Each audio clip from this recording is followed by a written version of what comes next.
Hey guys, what's up? This is Pantar Dragon, and today we'll be going over the top 5 best AD carries for solo queue. So basically, the difference between this tier list and my last tier list is my opinion on things.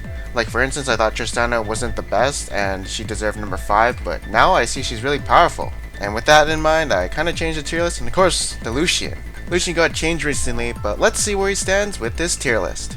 So number 5 is Twitch. Despite the nerfs, Twitch is still a strong AD carry right now. In the laning phase, he's kind of average of course, but once the lane phase is over, what he provides to the map is basically map pressure, since he can stealth and gank enemies. Twitch is actually the only AD carry who can actually basically gank enemies and kill them, since he does have that Blade of Rune King plus Ghost Blade plus the first ambush onto the enemy.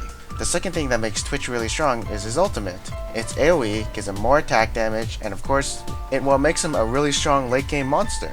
And yeah, that's basically it. His mid game and late game are really strong, but there are some things I don't like about Twitch. First of all, they didn't nerf his stealth, which means you can actually get ganked by actual junglers that aren't Lee Sin. And second of all, no one likes base damage nerfs. So that kinda sucks, but overall he's still a really good AD carry. So number 4 is Caitlyn.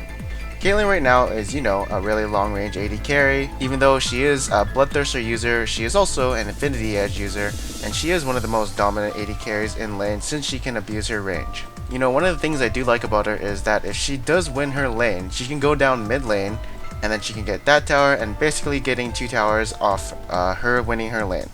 But there are some things I don't like about Caitlyn.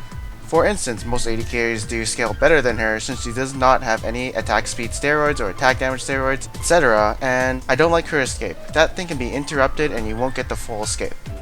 Up next we do have Kog'Maw. So Kog'Maw is a long range AD carry.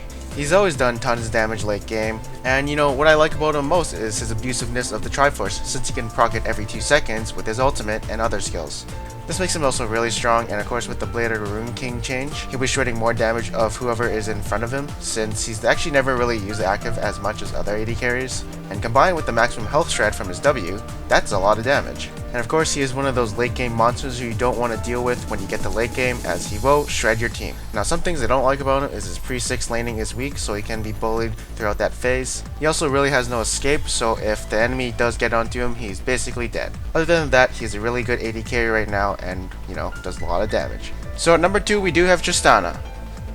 So Tristana is one of those AD carries who is longer range later in the game, and the early game is pretty good since he does have good trade potential, and also is relatively hard to gank. Now when it comes to mid game, she'll probably have her static shift, which is pretty good since she can clear waves really fast. Her mid game is kind of lacking, but so is every other AD carry since they don't have the Bloodthirster anymore. And so that weakness is not really there, and here's what I really love about Tristana. Her cleanup potential with the reset from her jump is really good. If she has red buff, she can hunt people down. She has a 90% attack speed to steroid, which is really powerful. She is a long range AD carry, and her ultimate is really good self peel. Some things I don't like about Tristana is that her W has a huge cast animation, and she doesn't have any AD ratios, but it doesn't matter right now since the meta is all about auto attacks and Infinity Edge. And at number 1 we do have Luciano. So despite everyone thinking Luciano got a nerf, he actually got a buff. Even I thought he got a nerf.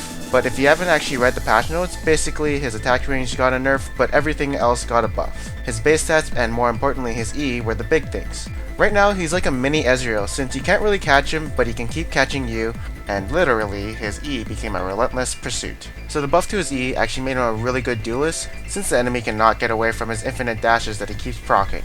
And one thing to note about Lucian in teamfights, his auto attack range did get nerfed, but it doesn't matter. The people trying to actually kill him, he'll just keep cutting them with his endless amount of dashes. And in lane, I think his trade potential has increased since his E comes up twice when trading with someone. And with the E coming up more often in teamfights, that means more Trinity procs, that means more passive procs, which means more damage. Overall, Luciano is still really strong, and with the buffs to his E, he is super strong. Hey guys, thank you for watching my video. I hope you guys enjoyed it. If you enjoyed this video, please like, subscribe, and comment below. If you really want to see the other tier list on which champions are strong for that role, check out those other videos. And special thanks to Keith McBrief. He did help me in making this tier list on which AD carries are strong right now. So if you want to check out a stream, go to twitch.tv/KeithMcBrief. Thank you for watching, and I'll see you guys next time.